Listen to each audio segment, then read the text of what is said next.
கும்பராசி அன்பர்களே, கும்பராசி அன்பர்கள் இப்போ நீங்கள் முக்கியமாக சொல்ல வேண்டிய ஒரு முக்கியமான மந்திரத்தை நான் சொல்லி ஆரம்பிக்கிறேன். உங்களுக்கு எந்த ஒரு தடைகளும் இல்லாமல் மன நிம்மதியும் உடல் ஆரோக்கியம் பெறுவதற்கு இந்த மந்திரம் உங்களுக்கு மிகப்பெரிய உறுதுணையாக இருக்கும். இதை மறக்காம கமெண்ட் செக்ஷனில் 3 டைம் பதிவிட்டு வீட்டில் ஃப்ரீயாக இருக்கிற டைமில் சொல்லி பாருங்கள். எந்த இடத்துல இருந்தாலும் இதை அடிக்கடி உச்சரிச்சிட்டே இருங்க, மிகப்பெரிய நன்மை உண்டாகும். ஓம் நவதுர்க்கையே போற்றி, ஓம் நவதுர்க்கையே போற்றி, ஓம் நவதுர்க்கையே போற்றி. இதுக்கான மீனிங்கு, இதை ஏன் சொல்லணும், இது எதுக்காக உங்களுக்கு உதவ போகுது, எத்தனை நாட்கள் இது சொன்னீங்க அப்படின்னா அதுக்கான அவுட்புட் தெரியும், எல்லாமே இந்த வீடியோவில் நான் சொல்கிறேன். அது ஸ்கிப் பண்ணால் பார்த்துட்டே வாங்க. இன்றைக்கி நீங்கள் ஒரு முக்கியமான விஷயத்துக்காக எதிர்பார்த்து காத்துட்ருக்கீங்க. ஒரு தேடலினுடைய பயணமாகவும் உங்களுடைய வாழ்க்கை வந்து போயிட்டுருக்கு. அதுக்கு ஒரு அவுட்புட் இல்லாமல் இருக்குது. கடந்த காலத்திலலாம் நீங்கள் பட்ட கஷ்டங்களுக்கு ஈடே கிடையாது, அவ்வளோ கஷ்டப்பட்டுட்டீங்க. ஒரு 2017க்கு மேலாம் நீங்கள் வந்து ரொம்ப அப்செட் ஆகி தான் இருந்திருப்பீங்க. அதில் 2019 உங்களோட உச்சக்கட்ட அப்செட்னே சொல்லிடலாம். அதை கம்பேர் பண்ணும்போது இப்போ நடந்ததெல்லாம் பெரிய பெரிய பிரச்சனைகளை தான் நீங்கள் வந்து சந்திச்சிருப்பீங்க. கடந்த ஒரு 3 வருடங்கள் ஆகலாம். நிறைய இடமாற்றத்தை சந்திச்சிருப்பீங்க, உடல் ரீதியான பிரச்சனைகளை சந்திச்சிருப்பீங்க, 4-5 நாட்கள் வந்து ஹாஸ்பிட்டலில் இருந்திருப்பீங்க, நிறைய மனத்தொந்தரவுகளை சந்திச்சிருப்பீங்க, தூக்கம் மேலே சந்திச்சிருப்பீங்க. அந்த பிரச்சனைகள் எல்லாத்தையுமே தூக்கி போட்டு இதுக்கு மேலே மன நிம்மதியும் மன மகிழ்ச்சியும் உடல் ஆரோக்கியமும் நல்ல லாபம் தரக்கூடிய தொழிலாகவும் உங்களோட லைஃப் வந்து நம்மளோட லைஃப் வந்து நல்ல மகிழ்ச்சியாக இருக்கக்கூடிய ஒரு நேரமாக இனிமேல் வரக்கூடிய நாட்கள் அமைய போகுது. ஸோ அதற்கு தான் இந்த வீடியோ ஸ்கிப் பண்ணாமல் பாருங்கள். நிறைய விஷயங்கள் உள்ள சொல்லியிருக்கேன். அதே மாதிரி நிறைய பேருக்கு நிறைய சந்தேகங்கள் இருக்கும். சரி, இப்போ நம்ம வந்து பொது ஜாதகம் தான் பார்ப்பீங்க, பொது ஜோதிடம் பார்க்குறீங்க, ராசி பலனா சொல்கிறீங்க. இதில் எப்படி சார் கரெக்டாக இருக்கும்? ஏன்னா கும்பராசியில் நிறையா பேர், கோடிக்கணக்கான பேர் இருக்கான். அத்தனை பேருக்கு செட் ஆகுமான்னு கேட்டால் செட் ஆகாது. அதுக்கு தான் நான் கீழே ஃபோன் நம்பர் கொடுக்குறேன், தனிப்படையான ஜோதிடம் பார்க்கணும் அப்படின்னு. ஏன் செட் ஆகாதுன்னு நான் தெளிவாக சொல்லிடுறேன். செட் ஆகாதுன்னா இப்போ இந்த வீடியோ நான் பார்க்க தேவையில்லையா அப்படின்னு நீங்கள் நினைக்க தேவையில்லை. ஏன் அப்படின்னு கேட்டிங்கன்னா, இப்போ ஒரு ராசியில், இப்போ கும்பராசியில் இருக்கோம் அப்படின்னா ஒரு கிட்டத்தட்ட ஒரு 10-12 கோடி பேர் இருப்பான். 120 கோடி பேர் இந்தியாவில் இருக்கிற, 130 கோடி தாண்டி இருக்குன்னாரும். ஸோ அதில் ஒரு 110 கோடி பேருக்கு மேலே வந்து கும்பராசிக்காரன் இருப்பான். இந்த 10 கோடி பேரில் எல்லாத்துக்கும் ஒரே மாதிரியே நடக்குமா? கிடையாது. ஏன்னா ஒவ்வொருத்தருக்கும் ஒவ்வொரு லக்கினம், வேறு வேறு தசாபுத்தி, அதே மாதிரி வேறு லொக்கேஷனு, வேறு நட்சத்திரங்கள், அது மாதிரி நிறைய விஷயங்கள்னால வேறுபாட்டு இருக்காங்க. பக்கத்தில் இருக்கக்கூடிய ராசிகள் வேறு, அவங்களுடைய தாய் தந்தையரோட ராசி வேறையாக இருக்கும், கணவன் மனைவியோட ராசி வேறையாக இருக்கும், வீட்டில் இருக்கக்கூடிய குழந்தைகளோட ராசி வேறையாக இருக்கும். ஸோ இந்த மாதிரி நிறைய விஷயங்கள்னால இங்கே வந்து வேறுபாடுகள் இருந்திருக்கும். இங்கே இருக்கக்கூடிய லொக்கேஷன் கூட இதற்கு ஒரு முக்கியமான ஒரு ஈடாக இருக்கும். அதனால தான் ஆக்சிஸ் பார்ப்பாங்க. நீங்கள் பிறந்த இடத்துலேருந்து ஆக்சிஸ்னு பார்ப்பாங்க ஜோதிடத்தில். ஸோ இந்த மாதிரி நிறைய விஷயங்களால் வேறுபட்டு இருக்கிறதுனால தான் ஒரே மாதிரி நடக்கிறதில்ல. சரி சார், இப்போ இந்த தனிப்படையான ஜாதகத்தை நம்ம வந்து கொடுத்து பார்த்துட்டோம். இதில் அக்வேர் அணிவராக சொல்லிடுவாங்களா அப்படின்னு கேட்டால், இந்த ஃபோன் நம்பர் கொடுத்துருங்க பார்த்தீங்களா, இந்த ஃபோன் நம்பரில் இருக்கிற ஒரு ஜோதிடர்களுக்கெல்லாம் குரு. சமீபத்தில் வெளியான திரைப்படத்தில் அந்த இசையமைப்பாளரும் சரி, டைரக்டரும் சரி, இவர் தான் ஜோதிடம் பார்த்துருந்தாங்க. அதை பார்த்துட்டு அந்த இதில் இருக்கக்கூடிய நடிகரும் ப்ரொடியூசரும் இவர்கிட்ட இப்போ ஜோதிடம் பார்த்துட்ருக்காங்க. எல்லா விஷயங்களும் சீக்ரெட்டாக வச்சுருக்காங்க. இப்போ நான் அந்த பேரை கூட நான் சொல்ல வரும்ல, அந்தளவுக்கு சீக்ரெட்டாக தான் இருக்குது. ஸோ அதனால தான் நான் வந்து மெயினாக சொல்ல, இது ஒரு பிரபலமான ஒரு இசையமைப்பாளர்னு சொல்லலாம். அதே மாதிரி அந்த ப்ரொடியூசரும் பிரபலமான ப்ரொடியூசரு. ஸோ அதனால் நீங்கள் வந்து உங்களுக்கு வேணும் அப்படின்னா நீங்கள் அந்த நம்பருக்கு வந்து கால் பண்ணி எடுத்துக்கலாம். சார், இப்போ பெரிய ஆளுங்களாம் பார்க்குறாங்க அப்படின்னா காசு அதிகமாக கேட்பாங்களா? அப்படிலாம் இல்லை சார். எல்லாருமே ஒரு மிடில் கிளாஸுக்கு தகுந்த மாதிரி தான் பண்ணியிருக்காங்க. அது மட்டும் இல்லாமல் நிறைய ஜோதிடர்களுக்கே ஒரு ஆசான், நிறைய ஆக்டர்ஸ்க்கு, பொலிட்டிஷியன்ஸ்லாம், அரசியல்வாதிகளுக்கெலாம் இவர் தான் ஜோதிடம் பார்த்துட்ருக்காரு. உங்களுக்கு வேணும் அப்படின்னா இந்த ஃபோன் நம்பர் கொடுத்துருக்கேன், நீங்கள் ஃபோன் மூலமாகவே உங்களோட ப்ராப்ளம் சொல்லி சால்வ் பண்ணிக்கலாம். அதே மாதிரி இன்னொரு முக்கியமான விஷயம், இந்த தனுசு ராசியை பொறுத்த வரைக்கும் இந்த மற்ற ராசிகளை கம்பேர் பண்ணும்போது இந்த தனுசு ராசி, விருச்சிக ராசி,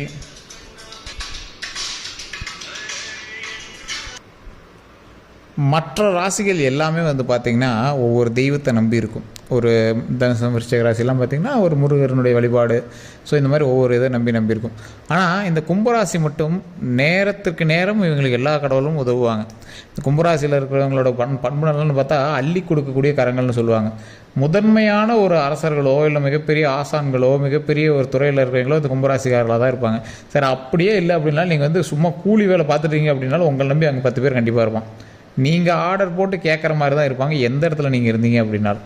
கணவன் மனையாகவே இருந்தீங்கனாலும் கணவன் வந்து இந்த கும்பராசி இருந்தால் அவர் மேனேஜ் பண்ணுற மாதிரி தான் இருக்கும்.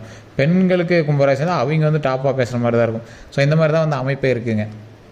கும்பராசியில் இருக்கிறதுக்கு ஏன் அப்படி சொல்லணும், ஒரு எக்ஸாம்பிள் சொல்லுங்க. ராஜராஜ சோழனுடைய ராசி கும்பம், சதய நட்சத்திரம்.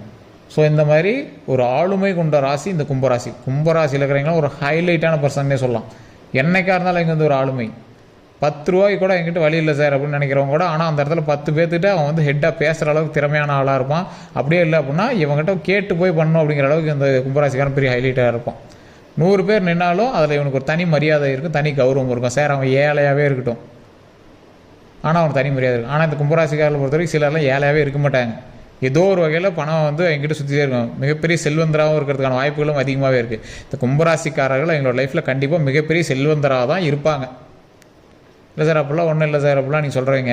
ஏதோ ஒரு வகையிலையாவது உங்கள் கையில் பணப்புழக்கம் வந்துட்டு போயிட்டு தான் இருக்கும். அந்த பணம் வேறவங்களதாக இருந்தாலும் சரி, இல்லை நீங்கள் அது கேஷியர் வேலை பார்க்குறவங்களா இருந்தாலும் சரி, சரி நீங்கள் பெட்ரோல் பங்க்லேயே இருந்தீங்க அப்படின்னா கூட, ஏதாவது ஒரு சும்மா நார்மலாக ஒரு பங்க்கில் பெட்ரோல் போடுற ஆளாகவே இருந்தீங்க அப்படின்னாலும் அதில் ஏதோ ஒரு வகையில் பணத்தை நீங்கள் வந்து ரொட்டேட் பண்ணுற ஒரு ஆளாக தான் இருப்பீங்க.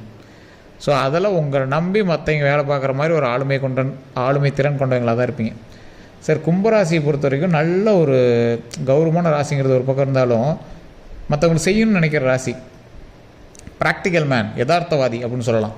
மற்ற இப்படி பண்ணால் அப்படி பண்ணானா இந்த ஆள் உள்ள போது சும்மா ஸ்மார்ட் ஒர்க், இப்படி தான்டா இருக்கணும் அப்படின்னு அடித்து சொல்லிட்டு போயிட்டே இருப்பார். போய் வேறு ஒர்க்கு பார்க்க போயிடுவார். அந்த மாதிரி வந்து பிளானிங் கெப்பாசிட்டி இருக்கக்கூடிய ஒரு ராசி. டக்குன்னு எது வேணாலும் டக்குன்னு பண்ணிடுவார். ஆனால் இவருடைய யோசனை, இவர் என்னடா இப்படி பேசுகிறா அப்படின்னு நினைப்பாங்க. ஆனால் இவருடைய யோசனை அந்த இடத்துல வந்து அப்ளை பண்ணி பார்த்தா அவ்வளோ ஆப்டாக பொருந்தும். அந்த மாதிரி ஒரு ராசி தான் இந்த கும்பராசி. சரி இதெல்லாம் ஓகே, பண்புனாலாம் எங்களுக்கே தெரியும். மேட்ருக்கு வாங்க, அடுத்து என்ன நடக்க போகுது அதை சொல்லுங்கள். சார் இந்த ராசியை பொறுத்த வரைக்கும் தற்போதைய நிலைமையில் நீங்கள் எதிர்பார்த்து காத்து கொண்டு இருந்த ஒரு முக்கியமான விஷயம், கல்வியாக இருக்கலாம், தொழிலாக இருக்கலாம், திருமணமாக இருக்கலாம், குழந்தை பிறப்பாக இருக்கலாம், நிலபலன் வாங்குறது, வண்டி வாகனங்கள் வாங்குறது, இந்த 7 விஷயங்களும், இந்த 6-7 விஷயங்களும் ஒரு முக்கியமாக வந்து உங்களுக்கு கிடைக்கக்கூடிய, நீங்கள் கிடைக்குமான்னு எதிர்பார்த்துட்டு இருந்தக்கூடிய விஷயங்களாக இருந்தது அப்படின்னா ஆட்டோமேட்டிக்காக உங்களுக்கு வந்து லக்கு இந்த இடத்துல விழுகுதுங்க. இந்த லக்கின் மூலமாக மிகப்பெரிய லாபம் கிடைக்கிறதுக்கான வாய்ப்புகள் உங்களுக்கு இருக்குது. அதை நீங்கள் எப்படி எடுத்துக்கிறதுங்கிறதா இருக்குது. அதுக்கு தனிப்படையாக ஜோதிடத்தை ஒரு டைம் பார்த்துக்கோங்க. சில தடைகள் வருவதற்கான வாய்ப்புகளும் இருக்குது. அந்த தடைகளை நிவர்த்தி செய்து உங்களுடைய வாழ்க்கையை நீங்கள் வந்து மெயின்டைன் பண்ணுறதுக்கான வழியை பாருங்கள். ஏன் சொல்கிறேன் அப்படின்னு நான் தெளிவாக சொல்லிடுறேன். நான் முன்னாடியே சொன்னதான், ஓம் நவதுர்கையை போற்றி, ஓம் நவதுர்கையை போற்றி, ஓம் நவதுர்கையை போற்றி அப்படின்னு நீங்கள் வந்து வணங்குவதன் மூலமாக தடைகள் நிவர்த்தியாகும், உங்களுக்கு வரக்கூடிய பிரச்சனைகள் சால்வ் ஆகும், நீங்கள் எதிர்பார்த்து காத்திருந்த விஷயங்கள் உங்களுக்கு கைகூடி வரும். இந்த காலகட்டம்லாம் திருமணமாக இருக்கிறவங்க சிலர்லாம் இப்போ நீங்கள் பிரிஞ்சு இருக்கக்கூடிய ஒரு காலகட்டமாக கூட இருக்கும். கொஞ்சம் நாட்கள் பிரிஞ்சு தான் இருப்பீங்க. ஆனால் இன்னும் ஒரு 1.5 வருடம் 2 வருடத்தில் நீங்கள் வந்து சேர்ந்துக்குவீங்க, ஒன்றும் பிரச்சனை கிடையாது. லைஃப் எப்பயும் போல் ஹாப்பியான லைஃபாக உங்களோட கணவன் மனைவியோடு இணைந்து சந்தோஷமாக குழந்தைகளோடு இணைந்து நீங்கள் வந்து சந்தோஷமாக தான் வாழ போகிறீங்க. ஸோ அதனால் நீங்கள் வந்து பிரச்சனை அதெல்லாம் பயமெல்லாம் எடுத்துக்க தேவையில்லை. சின்ன பயமும் மரண பயமும் உங்களை வந்து ஆட்கொண்டிருக்கும் முன்னாடி. அந்த மரண பயம்லாம் இது மேலே போயிடும், எந்த பிரச்சனையும் வராது. ஸோ அந்த உடல் ரீதியான பிரச்சனைகளும் மன ரீதியான பிரச்சனைகளும் இதோட சால்வ் ஆகிடும். மனமும் உடலும் தெளிவாகும், ஒரு சந்தோஷம் மகிழ்ச்சி பொங்கும், குடும்பத்தோடு இணைந்து வாழக்கூடிய ஒரு நேரம் உருவாகும், சந்தோஷமாக இருக்கக்கூடிய காலகட்டம் உருவாகும். வண்டி வாகனங்கள் வாங்குவதற்கு ஒரு அருமையான காலகட்டமாக இருக்கும். சார் ஒரு கம்பேர் பண்ணால் ஒன்றும் கிடையாது. பழசில் நீங்கள் கடன் வாங்கிட்டு இருந்திருப்பீங்க, இப்போயும் உங்களுக்கு கடன் இருந்திருக்கும். ஆனால் இப்போ கடன் கொடுக்குற ஸ்டேஜுக்கு வந்திருப்பீங்க. கடந்த காலத்தில் கேள்வியே இல்லாமல் என்ன பண்ணுறதுனே தெரியாமல் நிறைய இடத்துல நீங்கள் போய் லாக் ஆகிருப்பீங்க. சிலருக்கெல்லாம் பணம் கொடுத்து ஏமாந்துருப்பீங்க. தொழில் ரீதியான விஷயங்களில் நிறைய பேர்த்துட்டு வேலை கிடைக்கணும், அது இதெல்லாம் நிறைய பேர் லாக் ஆகிருப்பீங்க. அந்த பிரச்சனைகள் எல்லாமே ஒவ்வொன்றா சொல்யூஷன் வந்துகிட்டே இருக்கும். அதில் தான் நீங்கள் வந்து பேக்கப் வெளியே வராமல் தான் இருப்பீங்க. கடன் வாங்கினதே அதுக்காக தான் வாங்கியிருப்பீங்க. அதனால் ஒரு உருப்படியான விஷயங்கள் எதுவுமே பண்ணிட மாட்டீங்க. நீங்கள் கடன் வாங்கினதெல்லாம் எடுத்து பார்த்தீங்கன்னா அது எதுக்கு வாங்கினே தெரியல சார், என்ன பண்ணணுன்னு கேட்டால் கூட இப்போ எனக்கு என்னால் மைண்டில் சொல்ல முடியும் சார், அப்படி தான் இருக்கும். அதுக்கெல்லாம் கொஞ்சம் கொஞ்சமாக சொல்யூஷன் வரும்போது ஒரே நாளில் இந்த 12 நாட்கள் வரும்னு நான் சொல்லவே கிடையாது, தெளிவாக சொல்கிறேன். அதற்கான அடித்தளம் போடக்கூடிய விஷயங்கள் கடந்த 2 மாதங்களாகவே உங்களுக்கு நடக்க ஆரம்பிச்சிருச்சுன்னு தான் சொல்லுவேன். அதாவது ஒரு 10 லட்ச ரூபா கடன் இருக்குது அப்படின்னா அந்த 10 லட்ச ரூபா கடன் அடைக்கிறதுக்கு ஃபுல்லாக கடன் அடைக்கிற அளவுக்கு உங்களுக்கு வருமானம் வந்துச்சு அப்படின்னு சொல்ல முடியாது. ஏதோ ஒன்று புரட்டி அந்த கடனை அடைக்கிறதுக்கு ஒரு ஆரம்ப புள்ளி, பிள்ளையார் சொல்லி போடுற அளவுக்கு ஒன்று ரெடியாக இருக்குது சார். அது எத்தனை வருஷத்தில் அடைப்பாங்கலாம் தெரில, ஆனால் அடைக்கிறதுக்கான ஒரு பேக்கப் வந்துச்சு, ஒரு தைரியம் வந்துருச்சு சார் அப்படிங்கிறதான் இந்த சில நாட்களில் உங்களுக்கு நடந்திருக்கும். இந்த கடன் அடைப்பதற்கெலாம் இது ஒரு அருமையான காலகட்டம். அதே மாதிரி நான் அந்த நவதுர்கை அம்மனை வணங்குங்க. அதே மாதிரி வண்டி வாகனங்களில் கொஞ்சம் கவனமாக இருங்க, டாக்குமெண்ட் ரீதியான விஷயங்கள் கொஞ்சம் கவனமாக இருங்க. நான் வார்த்தையில் ரொம்ப கவனமாக இருங்க. நான் வார்த்தைன்னா வாயை கொஞ்சம் பார்த்து பத்திரமா யூஸ் பண்ணுங்கள். யார்கிட்டையும் பேச்சுவார்த்தையெல்லாம் வச்சுக்கிட்டீங்க அப்படின்னா கொஞ்சம் பக்குவமாக இறங்கி போய் வேலையை பாருங்கள். தேவையில்லாம் சண்டை சச்சரவுகள் வரக்கூடாது, மனபயம் உண்டாகக்கூடாது. தேவையில்லாமல் நீங்கள் வந்து பேசுகிறதுனால சில கலவரங்களே இதாகிறதுக்கு வாய்ப்புகள் இருக்குது. அதனால் பார்த்து வார்த்தையை விடுங்க. நீங்கள் வந்து அதிகமாக ஏதோ ஒரு லேண்டு பெரிய ப்ராப்பர்ட்டி ஏதாவது வாங்குறீங்க அப்படின்னா தற்போதைய நிலைமையில் உங்கள் பேரில் பண்ணாமல் இருக்கிறது பெட்டர். அது ஒரு டைம் தனிப்படையாக ஜோதிடம் பார்த்துக்கோங்க. இல்லை பண்ணலாம் அப்படிங்கும்போது நீங்கள் பண்ணலாம் தனிப்படையாக ஜோதிடம் பார்த்து. ஏன்னா ஒரு 1.5 வருடங்கள் அல்லது 2 வருடங்கள் காலகட்டத்தில் பார்த்தீங்க அப்படின்னா கொஞ்சம் நீங்கள் சேஃபாக இருக்கிறதுக்கான வழியை பார்த்துக்கோங்க. ஏன்னா இப்போ தான் உங்களுக்கு கிளியர் ஆகிட்டு வருது, ஒவ்வொன்றா சின்னதாக கிளியர் ஆகிட்டு வருது. அதுலேயுமே சிலர்லாம் இல்லை சார் நான் அப்படியே தான் இருக்குது, இன்னொன்று பெருசாக டிஃப்ரென்ஸ் தெரியல அப்படின்லாம் இருக்கிறவங்களாம் இருக்காங்க. அப்படி இருந்தீங்க அப்படின்னா அது உண்மையாக அப்படின்னு மறக்காம கமெண்ட் செக்ஷனில் பதிவிடுங்க. ஸோ அதனால் கொஞ்சம் பொறுமையாக நீங்கள் செய்வதற்கு இந்த காலகட்டம் உங்களுக்கு சொல்லிக் கொடுக்குதுன்னு வச்சுக்கோங்களேன். பாடம் கற்பிக்கிற காலகட்டம். பாடம் கற்றுக்கும்போது என்ன பண்ணணும், கொஞ்சம் அடக்கி வாசி அமைதியாக பொறுமையாக ஹேண்டில் பண்ணிகிட்டே வரணும். அதனால் நீங்கள் மைண்டு கொஞ்சம் கிளியராக வச்சுக்கிட்டு தெளிவாக ஒவ்வொரு விஷயத்தையும் பார்த்து பண்ணிங்க அப்படின்னா இந்த காலகட்டம் உங்களுக்கு ஒரு அருமையான காலகட்டமாக வரும். நான் சொன்னதில் கொஞ்சம் பார்த்துருங்க, அவ்வளோதான். மற்றபடி உங்களுக்கு எந்த ஒரு ப்ராப்ளம் கிடையாது. உங்களோட குலதெய்வ கோவிலுக்கு போய் வழிபட்டுட்டு ஒரு 10 பேருக்கு அன்னதானம் பண்ணுங்க. இதுதான் ஒரு முக்கியமான விஷயம். இப்போ அன்னதானம் நீ வடை பாயசம் அதெல்லாம் பண்ணணும்னு அவசியம் இல்லை.